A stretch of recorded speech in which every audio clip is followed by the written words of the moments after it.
Hello, Musto0063 back for Mega Man Day in the Limelight Part 4.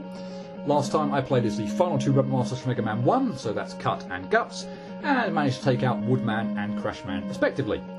But with the last of the 6 Rubber Master stages of Mega Man 2, at least on offer at the moment, out of the way, that brings us nicely to the Wily Fortress. And as you may have seen there on that screen with the stage select, although some of the stages had crosses through them, they look like there are 6 stages available to play. Which is true in the original Mega Man 2. There were 6 stages of that Wily Fortress. And hey, we've got 6 Rubber Masters from Mega Man 1 to play as. So, what the game does is give you one of the Rubber Masters to play in each of the 6 stages. And of course, they are all different. So, here we are in the first stage, and the first up is Cutman. So, although we saw him in the last video, a little bit of a reminder of how he works. His method of attack is the rolling cutter. You can only have one on screen at a time, and because this, particularly this screen, is filled with these really annoying Pippi enemies and their eggs, I'm trying to be very economical here in terms of when I fire the rolling cutter, in the sense that I'm hoping that I have it available that I can shoot out on screen to destroy the egg. I do not really want the egg to split open, have all those Pippies come out and attack me. So I'm trying. It's not always the easiest thing in the world, because the rolling cutter does kind of work a little bit awkwardly, but yeah, that's what I'm trying to do at least. Be a little bit economical with the rolling cutter and have it on hand so that I can attack the Pippi eggs. One thing that's probably worth mentioning, or definitely worth mentioning, are these turrets firing lasers.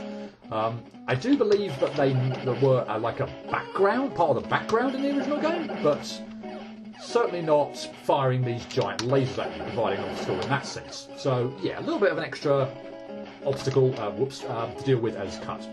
They're not too bad. Usually the screen affords you a suitable terrain such that you can easily avoid the giant turrets, and a place to stand in order to attack them. Not necessarily always, but they tend to go down reasonably quickly if you get the rolling cutter firing in a decent pattern, such that it hits it multiple times, on the way out and on the way back. So they're not too tricky. And as I say, the game tends to give you terrain in order to, easily be able to take them out. As you saw on that scrolling screen, or scrolling upward screen as well, you don't have to take them out. It does afford you plenty of time to just navigate the screen as normal. This screen, for those of you familiar with the original, well, very familiar with the original, will likely remember the annoyance on this screen where you had to use that one platform, or the rocket platform. No, it's the 2 platform actually, isn't it? So, no, sorry, it is the 1. It's not the rocket. It was the little 1 platforms. Yeah, the little platforms that scroll, that fly a little bit upwards in order to get up across that screen. And it was incredibly annoying if you fell. Equally annoying here. But as you can see, Cuts works a little differently. You shoot out the rolling cutter and those platforms expand. Not permanently, so they will close up again, but yeah. Nice little callback, but progress through that area quick.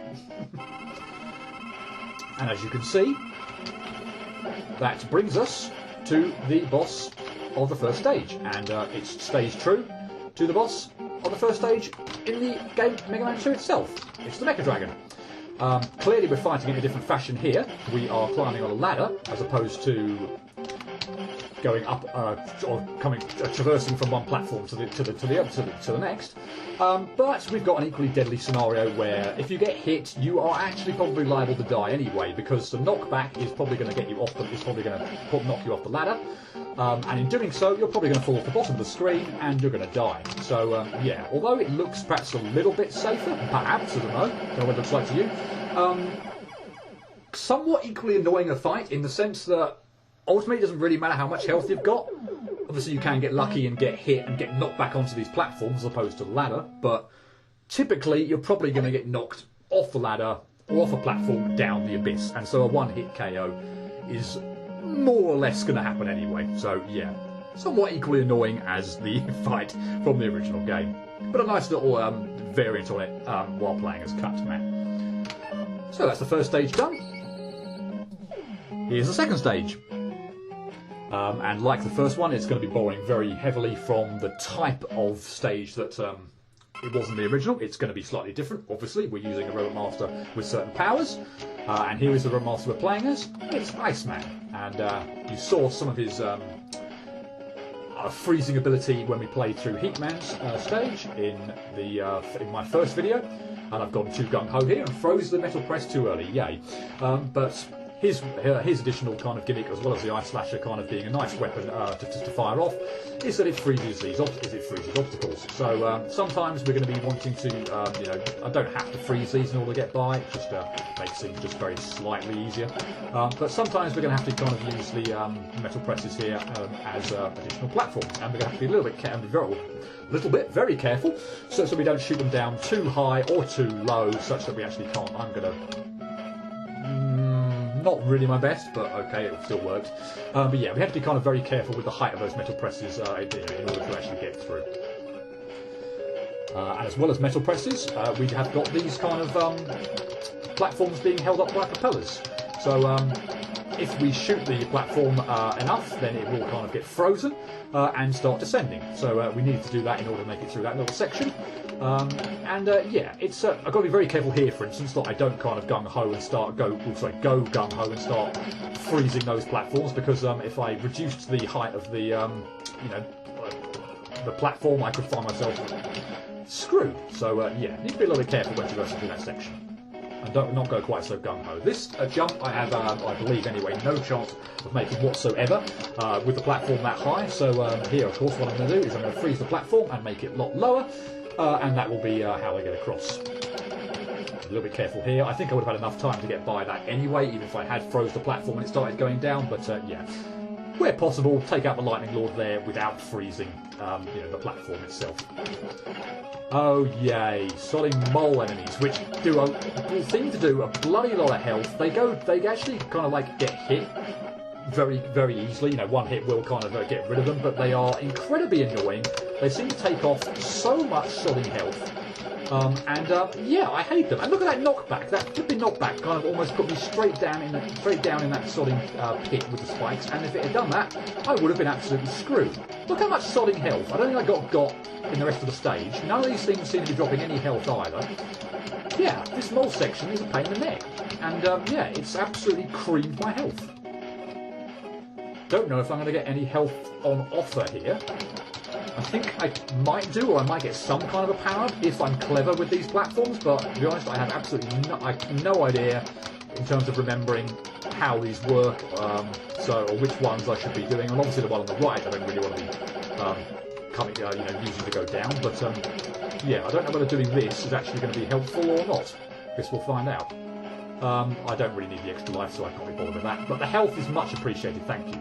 And yeah, that brings us to the boss. And yeah, this is reasonably faithful to the original boss fight. These things are definitely different, but the actual style of the boss, at least, is very much the same. He has lots of different attacks. They all do different things. They all come out, as you can see, the screen is a lot bigger than it was in the original game. And yeah, as you can see, they all have very different attacks. This one has a shield around it that we've got to try and shoot the Ice Slasher through.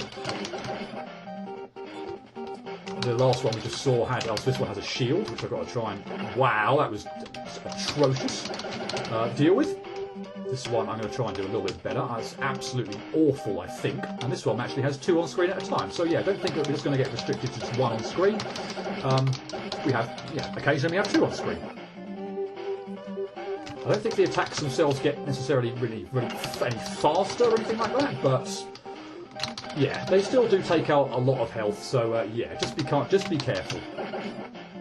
I do find this is quite a fun fight, though, generally speaking.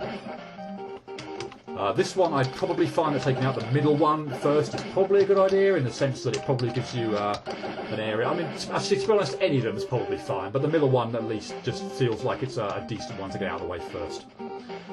Here is the final one. As you can see, it's just kind of building a staircase, and they're all kind of closing in. For the most part, we don't have to worry about really any of them, but the last 2 we're going to have to jump. And this one has a lot more health, and is kind of annoying. But yeah, if we kind of pummel away, hopefully, we're fine. Yeah, and why not? Let's position ourselves so that when we teleport off, if indeed we do teleport off, I can't remember how this game works, we'll teleport off through the gap in the ceiling.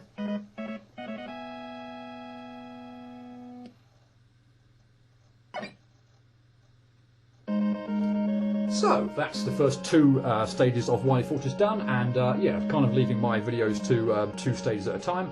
I think I'll kind of leave it there, and next time we will pick up with stages 3 and 4 of the Wily Fortress, and of course another 2 new Rope Masters to play with. So until then, cheerio.